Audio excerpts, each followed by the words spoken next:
what I'm going to do to Belal Muhammad on Saturday night is going to make him rethink his entire life.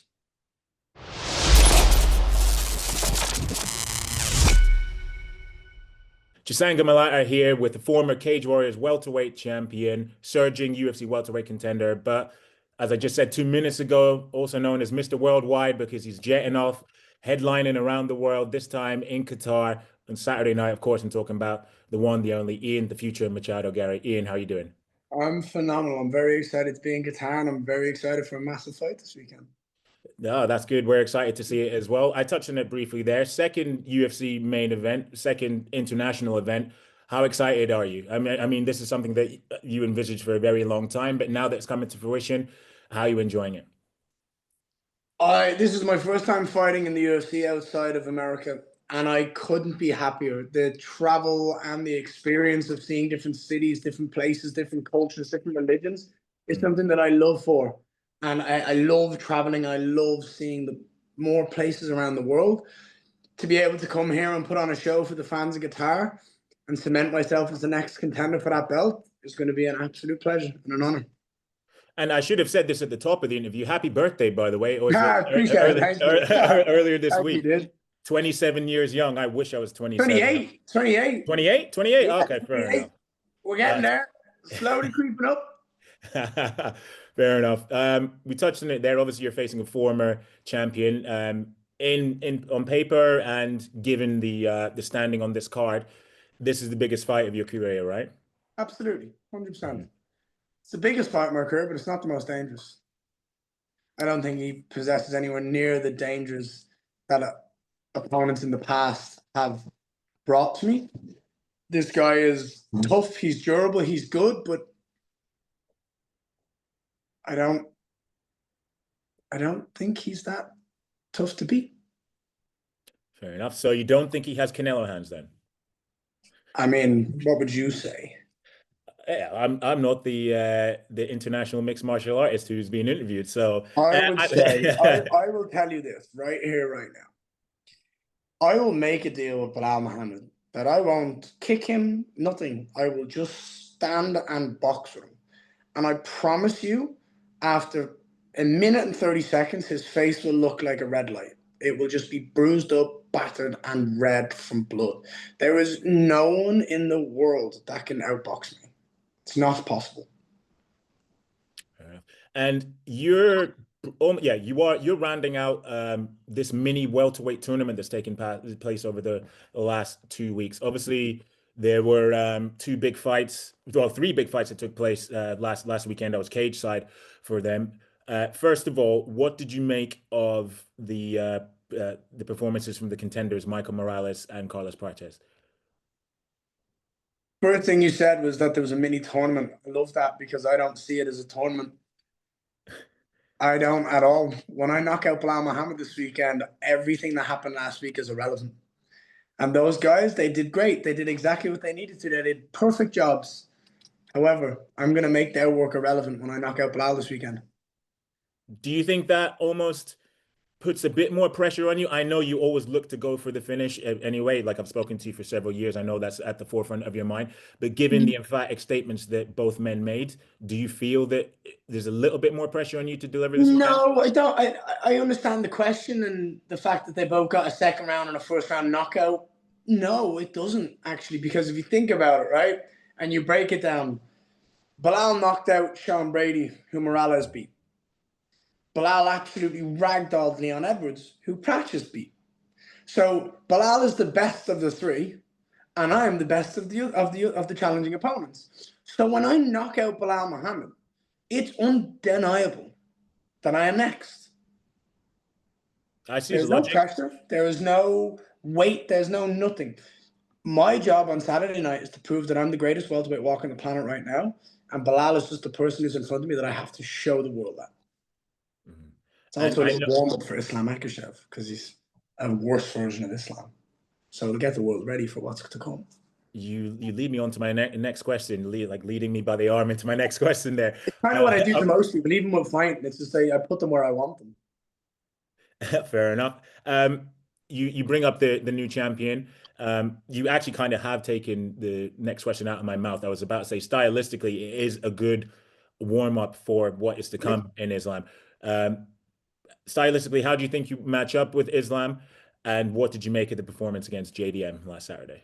I thought he looked sensational against JDM. I thought he looked as every bit as good as I thought he was going to be. I didn't expect there to be no fight on the other side of the octagon from JDM.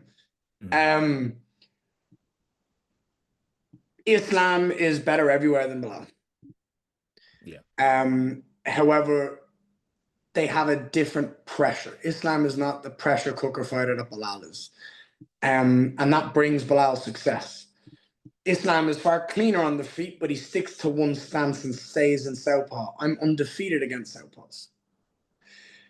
I have a way and an understanding of being able to beat them with absolute ease. However, when I step into the octagon with Islam Makhachev, he will be the single greatest fighter I've ever stood across from. And I will absolutely thrive on that competition and that opportunity. The fact that I can finish the longest win streak in UFC history by beating him and taking his belt off him in the same night, that will give me all the motivation I need. Fair enough. And if you were to reach that fight against Islam Makhachev, obviously pound for pound king, widely regarded by many as the greatest lightweight, and potentially could start to lay the foundations to be one of the greatest welterweights of all time. Absolutely. That will cap a remarkable journey, which began what we talking now? 4 years ago, November last week 6th, or 2 weeks ago? 2021. Yeah, around 4. Yeah, I mean, how would you assess the journey so far? I mean, I've been following you since the early Cage Warriors days and everything. I think I always knew you were destined to get to this, the precipice of this. But how would you assess your own journey so far? I have the words "the future is inevitable" tattooed on my chest. The inevitable is nearly here. And that's how it's been. Everything is perfect. As the kids say, or around your age, that's cold, and that's all right. Farm in line. I want to ask you one more question about last week. What did you make of Leon Edwards versus Carlos Prates? I mean, first time we ever saw Leon Edwards get put down and knocked out. What was your assessment of the fight? Carlos Prates gave me an early birthday present. That slow-mo video of Leon getting knocked out is absolutely beautiful. Is that something that you thought was going to happen, or? Yep. Absolutely exactly how I thought it was going to go. Prates knocks everybody out except me, and he knows how to do it, and he's very good at doing it. And it was a beautiful sight to see. Fair enough. Fair enough. If there's a lesson that I could teach the world, bad things come to those who have bad intentions. Leon Edwards and his team, I don't like them. They spread bad energy and negativity in the world. And somehow, some way, some shape, and some form, the world gives it back. Carlos Prates gave it back to him this weekend, and I couldn't be happier. Fair enough. Moving back to Belal, is there anything that you think that you, particularly from his performance against JDM, that was perplexing? Because obviously we know that obviously wrestling is his bread and butter, but he decided to stand and trade with JDM for the best part. Apparently he's going to try to do the same thing now. Imagine losing your world title and not learning from that loss. Personally, when I hear him say that, maybe I think it's all smoke and mirrors. Do you know what I mean? Yeah. I absolutely agree. I think he's going to grab a hold of my leg the first 30 seconds in that fight, and he's not going to let go for dear life. I think he's going to be holding on with everything he has. I said it earlier on. I think he's just slow. I watched him in person when I beat Prates. I flew straight to Canada. I made weight as the backup for the world title fight in case they needed me. I watched both JDM and Belal fight and compete for that world title live in Montreal, and they both looked slow and sloppy. I'm a different level when it comes to elusivity and speed and shot selection. There's not many in the division, and there's not many in the sport who have the abilities that I have.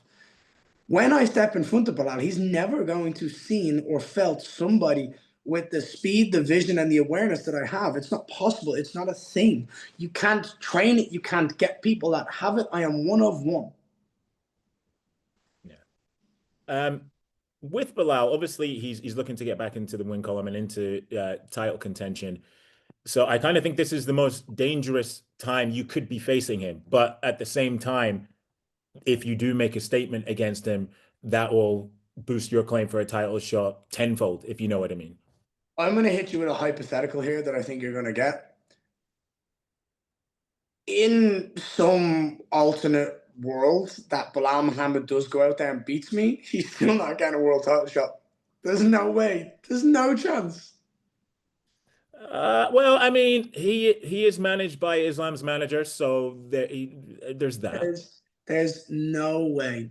Look, firstly, this is again completely unrealistic. I'm going to punch a hole in his face in this first round, and any talks about what is going to happen to him next is irrelevant. I'm going to beat him. I'm going to dominate him. I'm going to make every second of that fight look easy, and I'm going to go and get my world title fight. What would you do if the UFC came to you afterwards and said, "Look, Shavkat was the #1 contender beforehand. Unfortunately, he got injured, and they tried to pit you two together. Would you accept that fight, given the fact, obviously, it was a narrow defeat and the only defeat of your career so far?" Would I accept the Shavkat fight? Mm-hmm. Only if Islam was injured, and only if it was for an interim world title. My next fight, when I knock out Belal this weekend, is for a world title fight. That's it. That's fair enough. Fair enough. And with Belal, I'm trying to say this in the most respectful way. Um, I'm trying like I have to be unbiased. I have to call things down the middle. I kind of feel from what I've said that what I've heard him say is that, or maybe I'm just reading too much into things, that he's almost set the parameters in his head for this fight that if I don't win, I'm potentially done. Is that something that you've gauged in like, and not done as in like retiring or whatever, but done in the sense of my title aspirations are well and truly cooked? Because if you think about it, it took so long for the UFC to actually give him, they almost begrudgingly gave him a title shot. So Yep. if he is to lose a second one in the row, like the road's going to back to title contention is going to be, well, a long and winding one. I've not heard nor have I paid attention to what Belal is saying. I don't use my phone that much. I'm focused on me and my world and living in my dream, because I know when I do that, everything comes to fruition. However, to answer your question, what I'm going to do to Belal Muhammad on Saturday night is going to make him rethink his entire life. And I would tell you he's probably going to be done. Okay, well, I'm going to ask one more question. I know you briefly given me like a stylistic breakdown of how this fight plays out. You're envisaging Belal power double early doors, but stylistically, how do you foresee the rest of the fight playing out once you stuff that takedown? He's short, he's stocky, he's got no reach. He's going to be swinging and missing. And when you get people swinging and missing and people opening up, opportunities for the knockout are right in front of you. I will find my shot, I will take full advantage of it, and I will put him unconscious. Right, Mr. Mahado Garry, it's a pleasure as always. I really do appreciate the time. Hopefully the wake up goes well and everything, and send the love to the family. I appreciate it. There ain't no wake up. This is easy. This is my job. I appreciate it. All right, anytime, man. I'll chat to you soon.